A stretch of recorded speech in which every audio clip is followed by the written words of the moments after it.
Hey, good afternoon, everybody. Appreciate you taking the time out of your day to join us. It is already shaken up to be one heck of a June. So we really do appreciate you giving us an hour out of your time, out of your day, um, to talk about some really important things. So some things that are definitely going to help you grow your business in the Medicare, ancillary, ACA, and even life markets of insurance. So super excited to get started. Probably had about a pot of coffee too much today. So feel free to unmute yourself, chat in any questions, um, do whatever mode of communication works best for you, but we would like this to be as interactive as possible. Some of the things Brandon and I are going to go over today are carrier commissions, in-person events, community partnerships, and AEP prep. We'll just rip the Band-Aid off with carrier commissions. If you are contracted with United Healthcare, you got an addendum emailed to you that hit your inbox at some point on Monday. So today's Wednesday, which means Monday would have been June 16th. I do suggest that you go back and you search your inbox if you haven't already read through that addendum from United Healthcare and take a look and make sure the plans that you are selling in your market are going to continue to pay.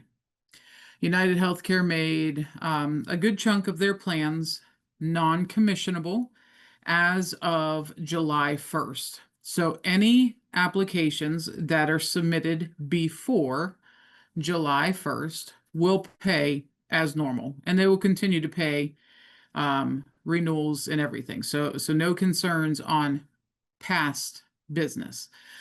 It would only affect new business moving forward with signature dates of July 1 or after. So please keep that in mind. For a lot of people, that's not good news. And there are tons of people on social media, in people's ear, trying to stir up all types of problems. What I can say is with any market disruption, there's opportunity. These are not all the United Healthcare plans, and they are not all the plans available within a particular area. You can find comparable plans that are still paying commissions. You can find plans with comparable networks. You can do all that. Don't let information like this and changes like this get you worked up to where you don't think that what you're doing is viable any longer. That is absolutely not the case. A lot of carriers do this for cost containment reasons, to stop enrollments on plans that maybe they know something we don't know. Maybe a carrier is thinking ahead and doesn't want any additional enrollments on a plan that might not be there next year. So take all this as positive information. It's not ideal, but it absolutely will be okay. For the tracking of carrier compensation communication, if it's not coming to your email, contact National Contracting Center. Reach out to your sales development manager, reach out to any member of our staff. We'll make sure that you have the most up-to-date information, and make sure that you are signed up for our emails and our text messages. That is going to keep you with the most up-to-date, quickest information possible. Enrollment Central is noted on here because it will not allow you outside of standalone PDPs. So we're just talking about Medicare Advantage plans, not drug plans, but in the Medicare Advantage world, Enrollment Central will not allow you to write a plan that is non-commissionable. So if you open up Enrollment Central and you really feel like a plan should be there, call us. It might be non-commissionable. It could be an error within the system that we just need to fix, or you might need to just clear the cookies on your browser. But use Enrollment Central to your benefit. If it's not there, there's probably a reason. So again, give us a call. And that stay aware just goes to make sure that you're staying up to date on your communications, especially those from National Contracting Center, our social media through LinkedIn, Facebook. What else do we do, Brandon? Instagram, YouTube. And text We have messages. we have a Twitter, but I would say stay off of X for your sanity. Most people do, but yeah, text messaging. We do send out weekly text messages, and then you can probably count on coming into first look season, you can probably count on some, obviously our weekly text, but also some sporadic texts uh, periodically when we do receive notifications of stuff that you need to know about. We try to keep you abreast of everything that's changing. Just as soon as we find out, we try to get it to you. To Courtney's point about Enrollment Central, because I deal with that a lot on the back end, uh, the carriers that's asked for their plans to be suppressed will be pulled from the system as soon as their deadline is up. So for the UHC situation Courtney was just talking about, after 7/1, those UHC plans should be off of the platform. If you do see them out there, please let me know. We'll submit a ticket to get those pulled, but that is usually handled on the back end from the carrier's perspective. They send the data to Sunfire. Sunfire does what the carrier tells them. So if you see something different, or if you see something that looks odd, whether it's a plan that is not there that should be, a plan that's there that shouldn't be, or if you see rates that are different, anything like that, feel free to send an email to enrollment.central@nccagent.com. I'll put that in the chat when I'm not talking so that I can do one thing at a time. But that will be how we can communicate to our Enrollment Central team to get those going. Or if you want to reach out to your sales development manager, they can then submit a form to the Enrollment Central team. We'll get that looked into for you. Thank you for that. The key is use us to your benefit. If you have a question, comment, concern, please reach out to any member of National Contracting Center. We'll be happy to talk you through it. And next on our list is where we get to start talking about how to grow your business, right? Of course, getting paid is extremely important in growing your business. But we're actually hearing from more and more agents that their best lead source outside of current client referrals are events. And there are two different types of events that you can do. There's a sales event, and there's two versions of that. So your formal event means that you are going to present plan specific information to a group of people. So not only have you filed that with the carrier, but you are doing a full on plan presentation to a group of clients with the ability to enroll them at that same meeting. The second sales event is informal. So this is where you could talk about multiple different plans. Usually more in a loose group setting, like if you have a booth set up at a convention center, a kiosk within a store. A lot of you guys see those kiosks within Walmart throughout AEP. So those are more the informal settings, but it is a sales event. So you would still be able to take an application on site. With an educational event, the biggest thing is you're not taking applications. You are branding yourself. Educational events are absolute key to you getting you and your brand out into the public eye. That is generating people to talk about you. That is making yourself a community standard for your insurance business. At an educational event, you can talk about general Medicare information. You can talk about retirement planning. You can talk about whether or not they want to continue to contribute to an HSA when they turn 65. You can talk about a number of things that may or may not be fully Medicare related, but keep it a topic that's geared to the audience that you are advertising to. So if you're selling Medicare, you want to keep these topics to subjects that are pertinent to people who are 65 or older, or just about to be 65. If you're targeting ACA, you want to take that key audience and, put it on somebody who's between 30 and 55 and do things that are of interest to them. The key in both of those settings is that you are constantly branding yourself. So most brands have standard brand colors, which you'll see from us just on this slide as an example. We use a single orange. We use two different blues.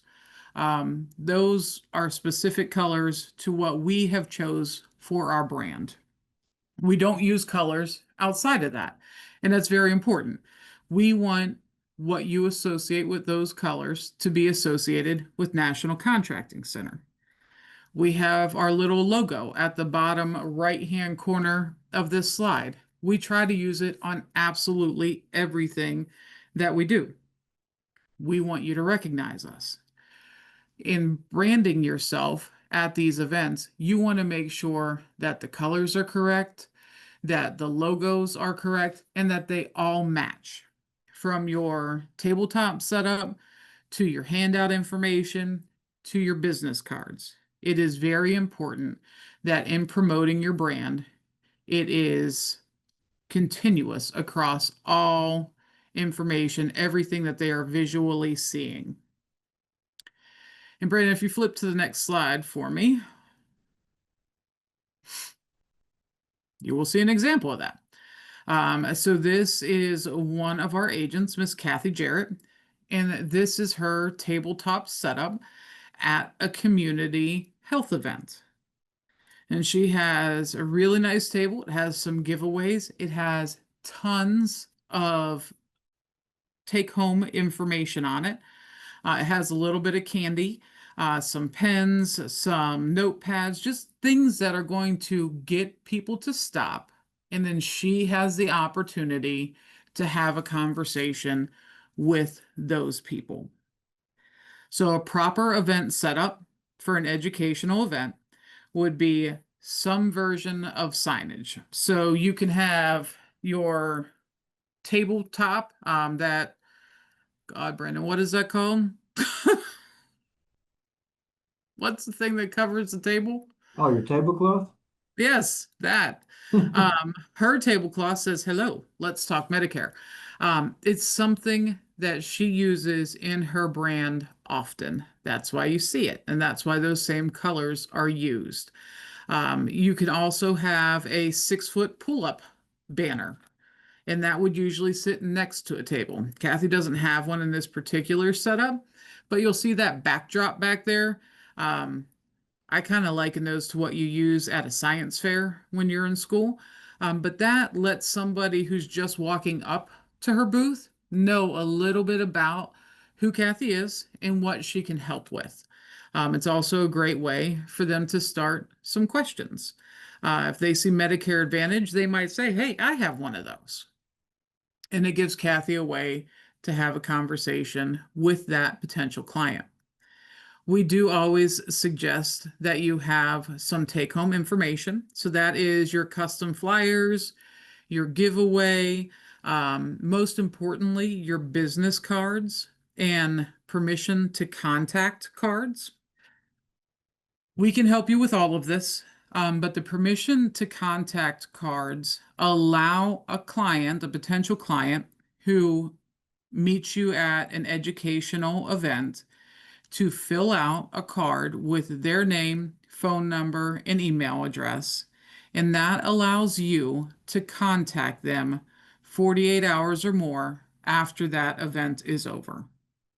At which point you can have a conversation with them. Maybe they will set an appointment for you to come to their house and do a full sales presentation. Maybe they will say, hey, call me tomorrow and we can do all this over the phone, and that's fine with me. But without those permission to contact cards, without collecting what we would loosely call a lead, that educational event did you no good. Relying on people to contact you is not the best way to get leads. Getting people to give you their permission for you to reach out to them is a great way to collect leads at an educational event. And that is absolutely what we suggest. Brandon, anything to add?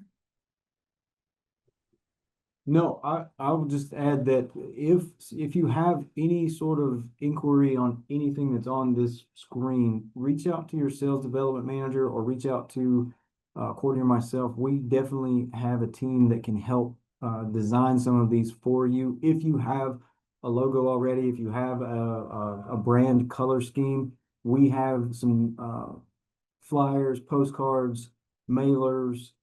We also have contacts with swag vendors that we can help set up to get you some of these things. We can also help you get in touch with your broker manager, because if you'll notice on the table here, there's Aetna material. So we also can help you partner with carriers that can help get you some material as well.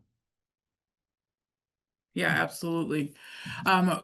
What Brandon was talking about and how we can really help you, I think might actually be on the next slide.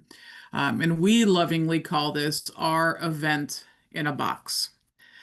So the event in a box is going to come with a tabletop and a banner.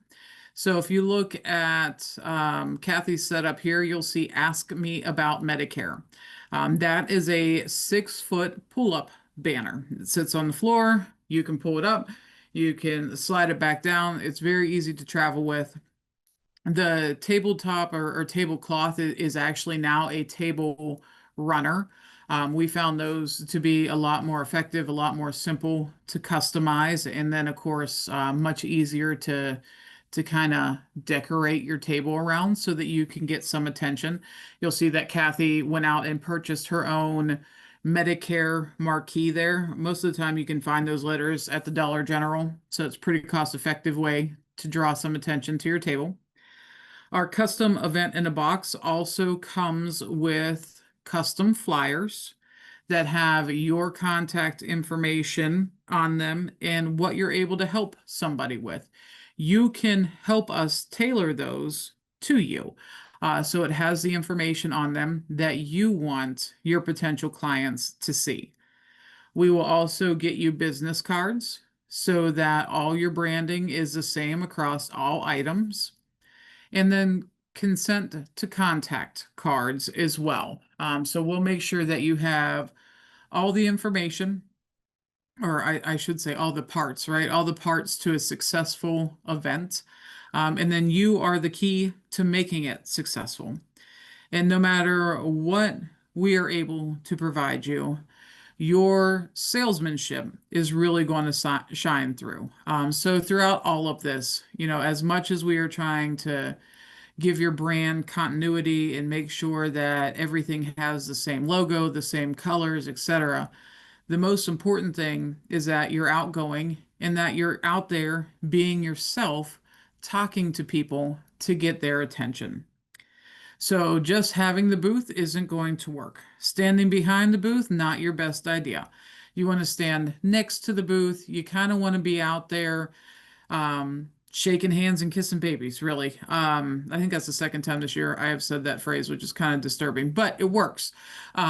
Get yourself out there, talk to the people, introduce yourself. You don't want to be too pushy. You don't want to, be over there getting in people's conversations or anything like that, but you want to make it known that you are approachable, that you want to help, and that you're willing to listen and answer their questions.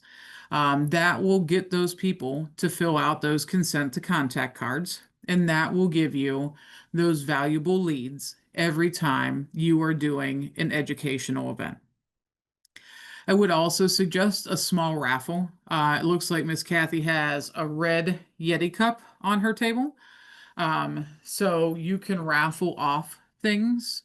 Um, that's a great way to draw attention as well. They can't be large items. You have to stay within that $15 Medicare limit. But sometimes if you purchase things in bulk, it definitely stretches that money a little bit further. The key in this is, where do we do educational events, right? Because you're just getting started in the market. You're not real sure what are the best venues in which you could do an educational event. And we are going to tell you that here on the next slide. Those venues, well, actually, I guess I kind of already talked about that. So we're going to skip ahead two more. There we are.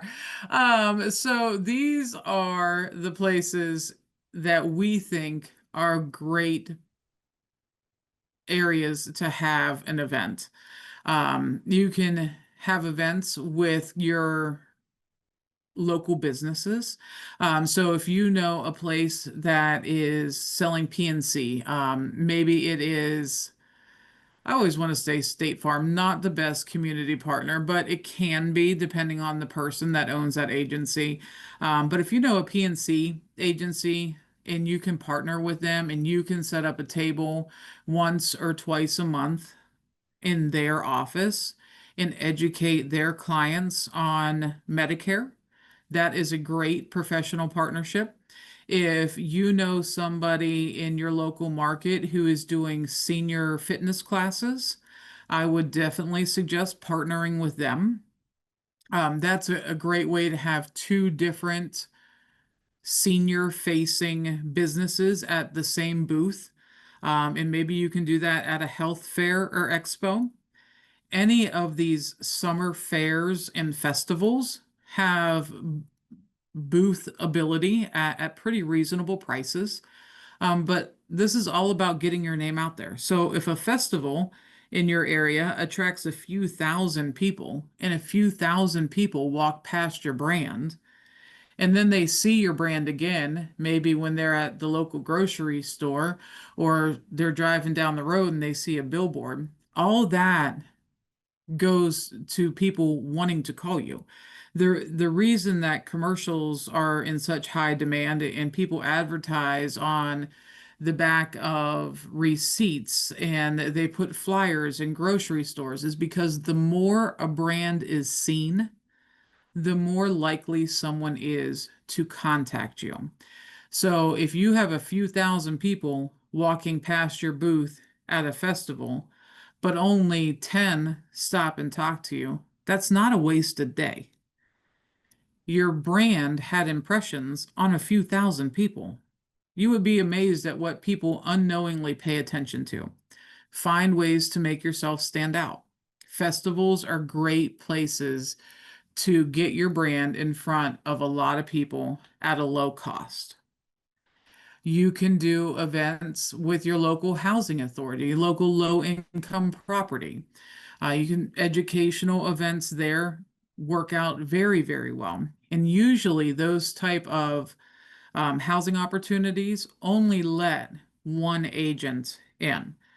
Once one agent is in, they don't want anybody else coming to that apartment complex or that neighborhood because they trust the agent who made the relationship. Same with senior centers. Go volunteer your time, do something fun with your local seniors. That goes a long way in building your trust within the community. One of the most asked for benefits within Medicare age people is dental benefits. Most Medicare Advantage plans have dental benefits embedded within them. Teach people how to use those. Partner with a local dentist office, and you might be able to sit in there one day a week and help people help themselves get better dental health. And that works both for the dental office and for the client. And it allows you to get your brand out there as well. Flea markets to me are very similar to local festivals. They just happen more often on a little bit smaller of a scale. But those booth and sales opportunities come at a pretty fair and low price.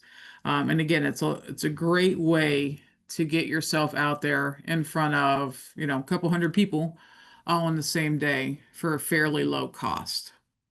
And then retail opportunities. For the longest time, we knew retail opportunities as Walmart. Now we have a Walmart program that is astronomically priced. And the last time we looked into the Walmart program, they're charging per app as well. So it has priced a lot of people out of the market as far as that is concerned. But there are so many other opportunities out there. You can partner with your local thrift stores. Who shops at those places? The people, well, really everybody, to be honest, anymore. But you do have a lot of low income people who frequent those places, and you can help them by just making sure that they're actually getting the benefits that they deserve. So many people who can actually get low income subsidy don't even know about it.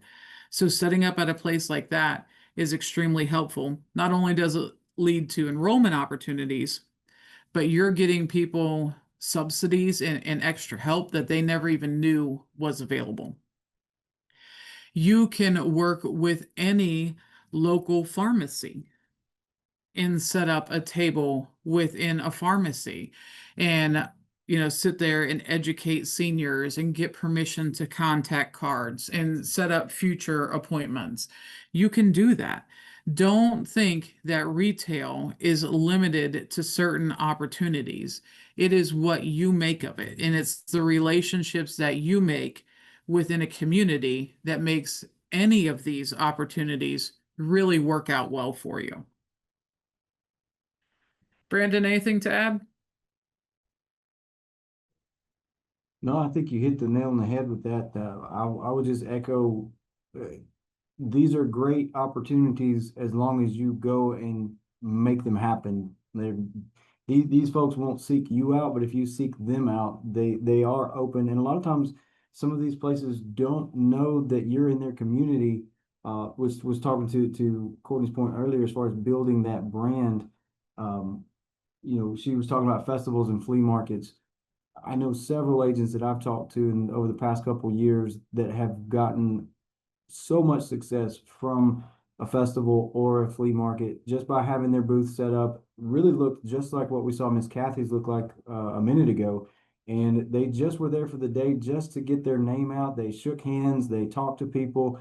They really weren't doing anything other than just being there, showing their brand to all the people walking by, and they got hundreds of leads over the course of say 2 to 3 different festivals. Because to Courtney's point, some of these festivals are, hundreds, if not thousands of people walking through, depending on how many days it is.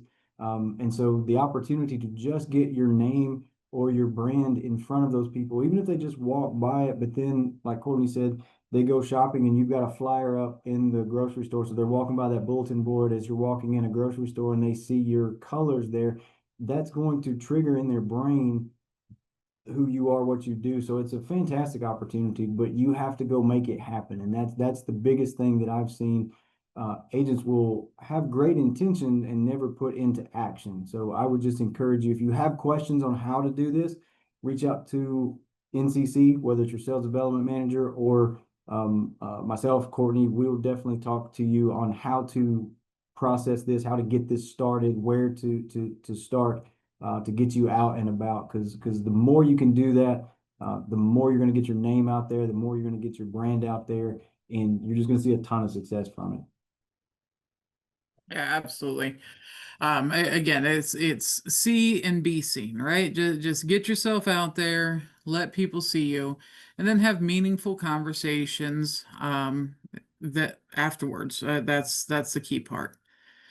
Anybody on this call want to come off mute and share something that is working for you, or maybe ask any questions that you might have?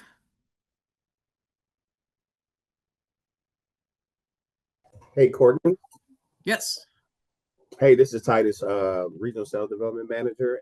For those that are on the call, one of the things I would share coming in this time of year is definitely you want to get ahead, as Brandon was saying, get out there and make the connections with all of the different community partners and line up these activities as soon as possible. It's not too late to host something for 4th of July. That's right around the corner. You can do a summer sizzle. There's plenty of different creative ways to host different events. Senior prom. I know that sounds kind of corny, but they love activities where they can come out, get dressed, and you have an opportunity to meet them and speak with them without the pressure of AEP and gather a bunch of lead opportunities. So just a suggestion on some of the creative ways that you can work in the community and drive sales results. Yeah, absolutely, Titus. Those are great ideas. And I think the underlying rationale behind those is make yourself stand out. If you like it, you're going to have fun at it, and people will innately have fun with you. If it's something that your heart's not behind, if it's something you feel like you have to do, you're probably not going to put your best effort forward, and it's not going to be the best experience for everybody. So if there is something that you're really passionate about, that's the event that I say you start out with. And I think Titus and Brandon and anybody else who's on this call would agree with that.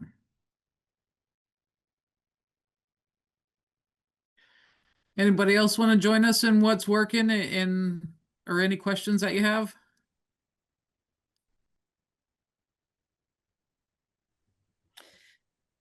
I do have a question.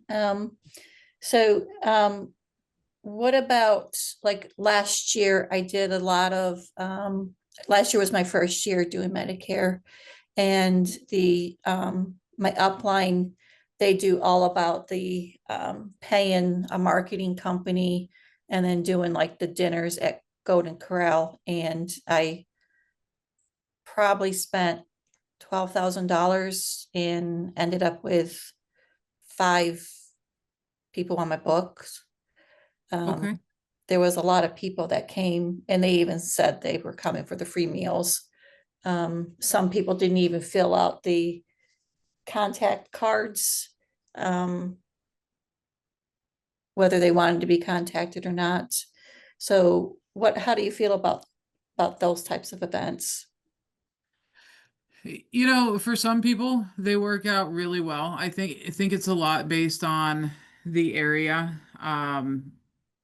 I do have a couple agencies that I work closely with who do the senior dinners. They do host them at what is a more upscale restaurant, which I think keeps some of the free meal goers away from that.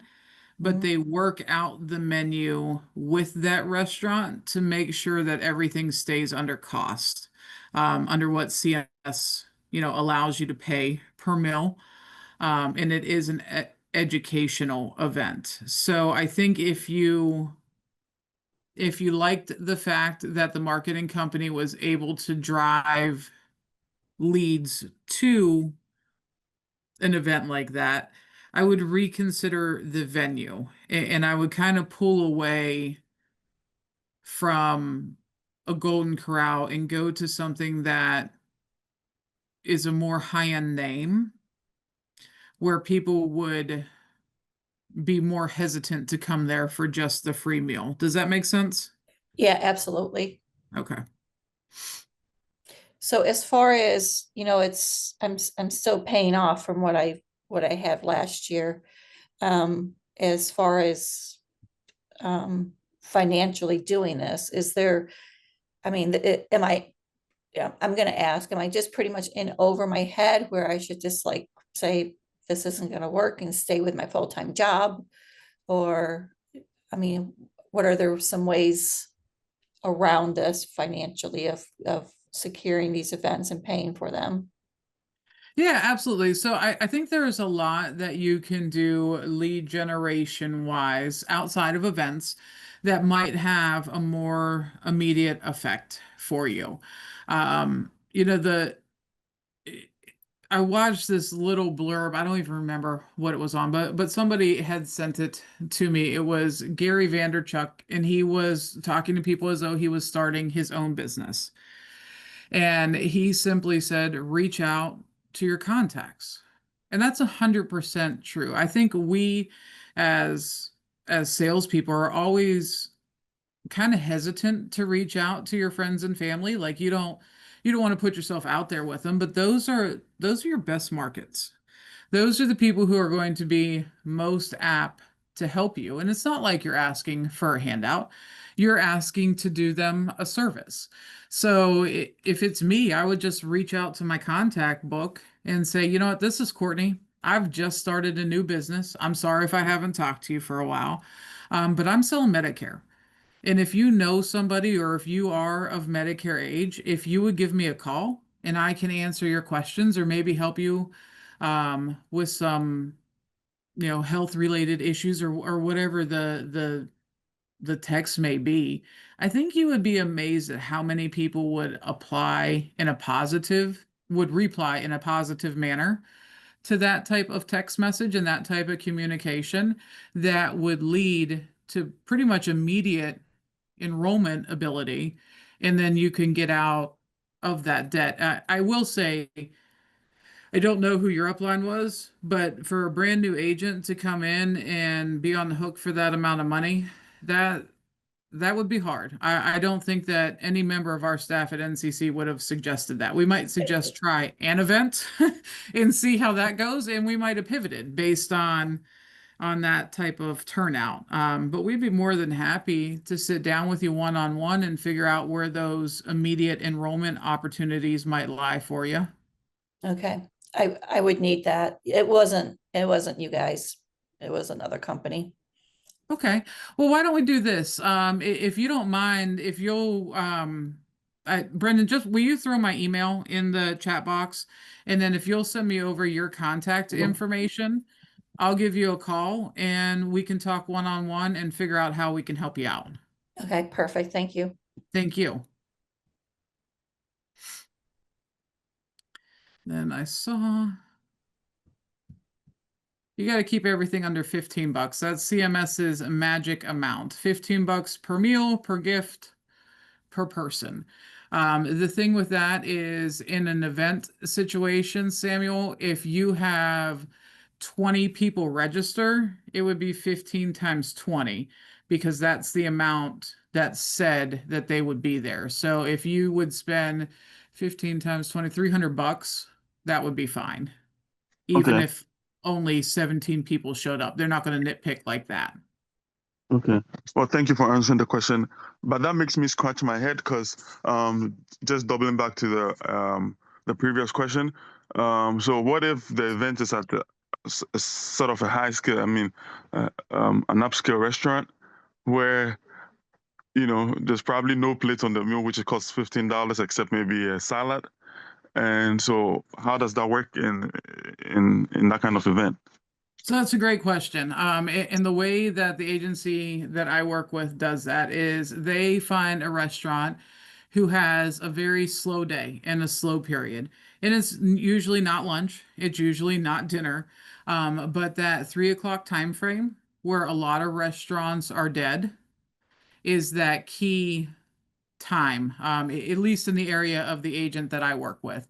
But she calls around to, a couple different restaurants before she puts anything out there, works out a menu, works out a time in which they're willing to negotiate on their prices, and then advertises from there. So it's all about what you can do for the business that you're partnering with, and therefore what the business can do for you. So it's a win-win for both. It gets people in the door to the restaurant during a time that they're usually not busy. And it probably allows them to get rid of some of the items that they've had a hard time selling, to be honest. So I think just having that conversation with the restaurant manager is key in this particular agency's success in having those low-cost meals at a more higher-end restaurant. Okay, thank you. So basically, uh, um, like the menu has to be pre-planned with the restaurant. You have to have a conversation with them and let them know that, for example, for this event that we're doing, according to regulations, we cannot spend more than $15 per person. So maybe I'm expecting 20 people, and they got to tailor the menu specific to those number of people, and then keep the budget at 15 per person, basically, right? Absolutely. Even when I do events for National Contracting Center for either our rollout tours or recruiting events, I try to keep everything down to a minimum spend as well. So many more places are more apt to doing that pre-planned out menu so that you can budget out everything appropriately. Okay, thank you very much, Courtney. Absolutely. And Courtney, this is Rachel on the sales development team. Since we're on the topic of events and having them at restaurants, etc., there is also a concept out there called farming. And this might not be helpful to a brand new agent who is, you've got to make an income, right? You're looking to enroll people as quickly as possible. But once you start building up your book to a comfortable place, you can start reaching out to folks about a year before they turn 65. Most of these marketing companies will start marketing to folks 6 months to 5 months out. When you work with a direct mail company, that's typically the time frame that they're using. We have an agent. I'm not going to say his location because I'm not going to infringe on what he's doing, but he has started this whole concept of farming and reaching out to folks for these types of dinner meetings, lunch meetings, breakfast meetings. And he had 5 events with 90 people in attendance. So he was astronomically filling his pipeline because these folks had not been hit up by everyone under the sun with turning 65 marketing yet.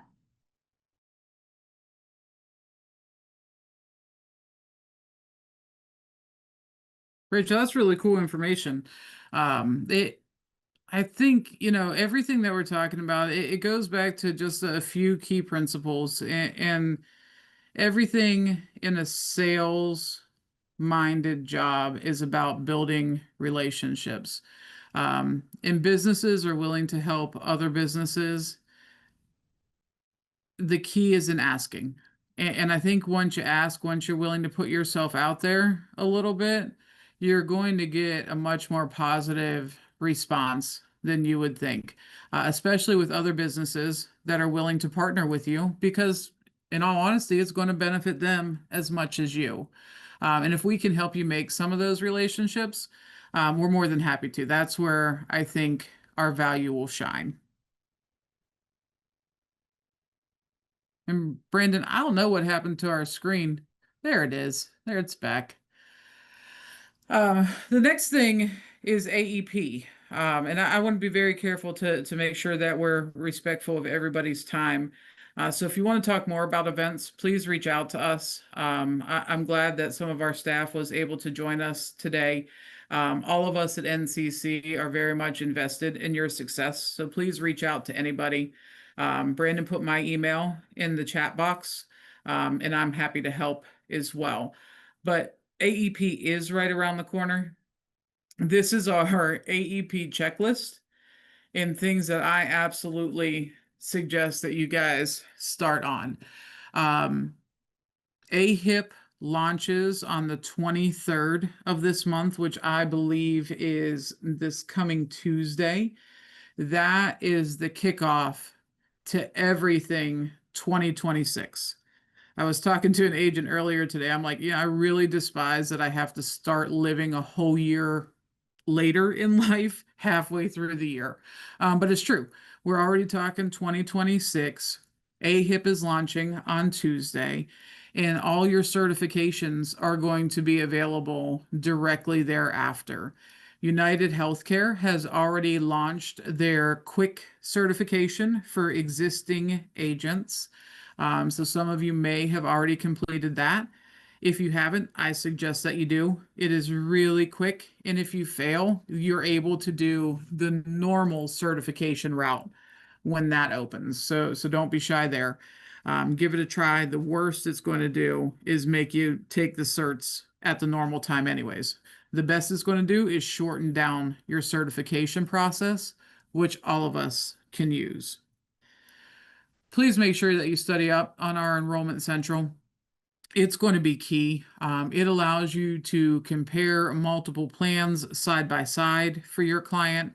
It allows you to send your client their own enrollment link. So it's specific to you.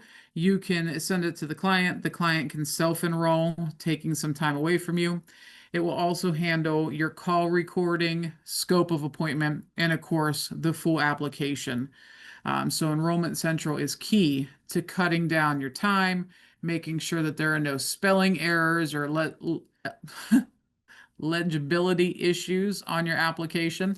It doesn't help if you get tongue-tied like I just did, but for everything else it will. Get your game plan together.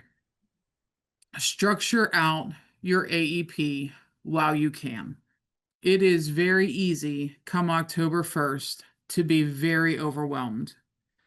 If you have your game plan and you start working the plan now, AEP becomes much less stressful.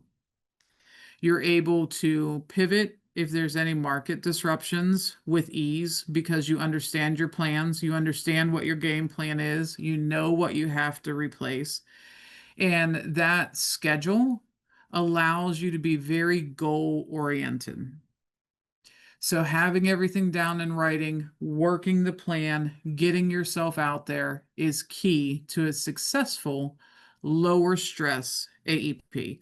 I'll never say AEP is stress free, but we can work on things to help you keep that stress to a minimum, but more so, keep yourself very productive. Advertising started yesterday. It started the day before yesterday. It started 3 months ago. Get your brand out there. Start getting your logo, your name, yourself recognized within your community. Work your natural market. And I stole that phrase from Rachel because she's on this call, and I don't feel bad stealing something from her while she's on the call. But natural markets are very important. It's something that you're comfortable with. It's your immediate friends and family. It's your church group. It's a sports team. It's anything that you are out there working with on a consistent basis. It's the people who are going to be the most responsive to you for the least amount of advertising and marketing cost. Use that to your advantage. Always have a backup plan. Always have a secondary carrier, a secondary plan, a secondary person that you can stop by if one of your appointments doesn't show up. Have a backup plan. Get your carrier info. We have tons of multi-carrier rollout events.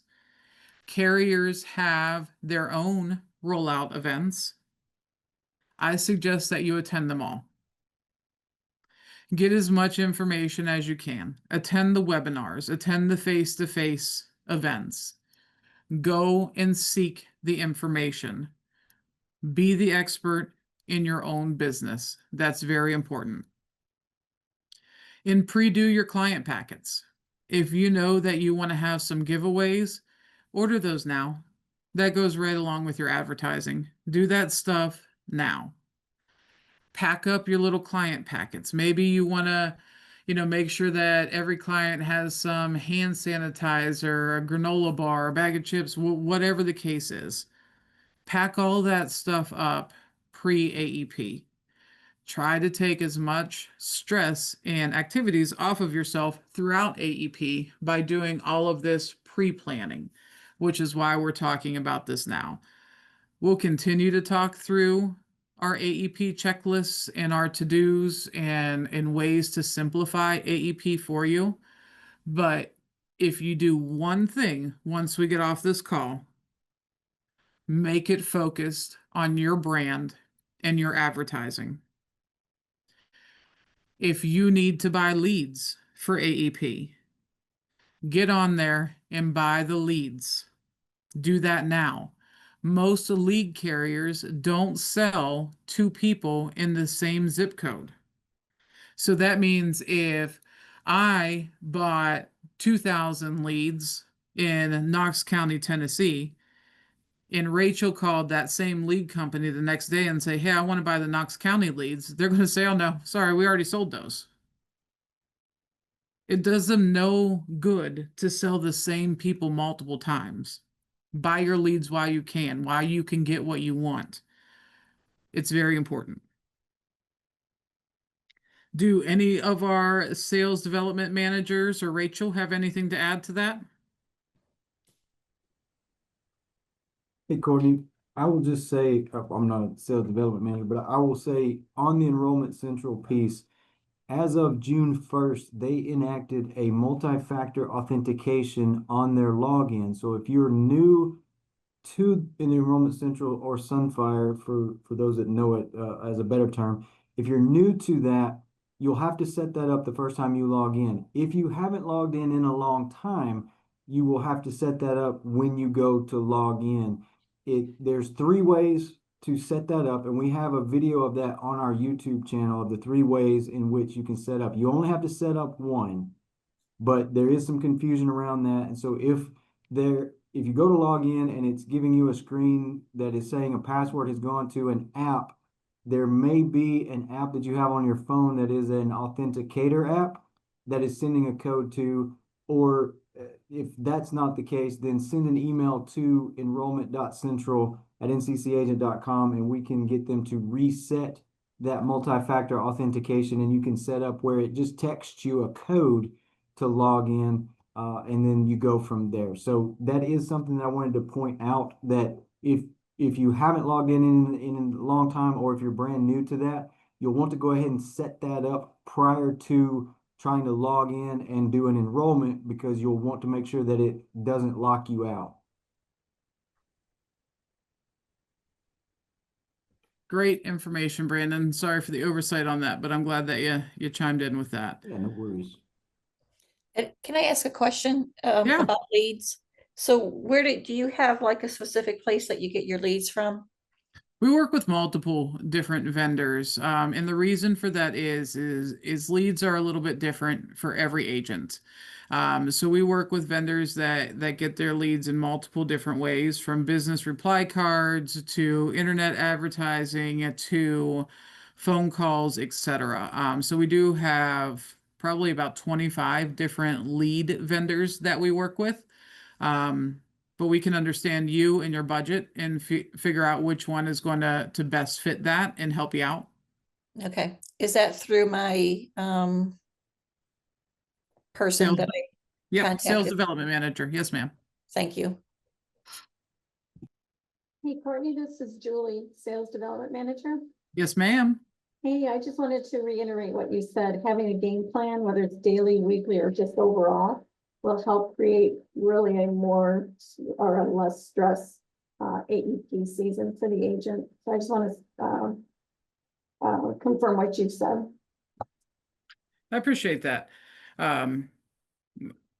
Yeah, please reach out to anybody on this call, not on this call. Every member of our staff at NCC is willing to help you out. We want to help you grow your business just as much as you want to grow your business. And we will devote the time to doing that with you. So I'm going to go ahead and wrap up the call to make sure I get you all off of here in time. But if you continue to have questions, if there's more information that you would like to talk about, give any of us a buzz. We'll be more than happy to walk through that with you, talk to you about the best ways to grow your business in the manner that best fits your specific strengths. so we can really capitalize on what you're already doing well. We look forward to talking to you soon, and I hope you guys have a great day.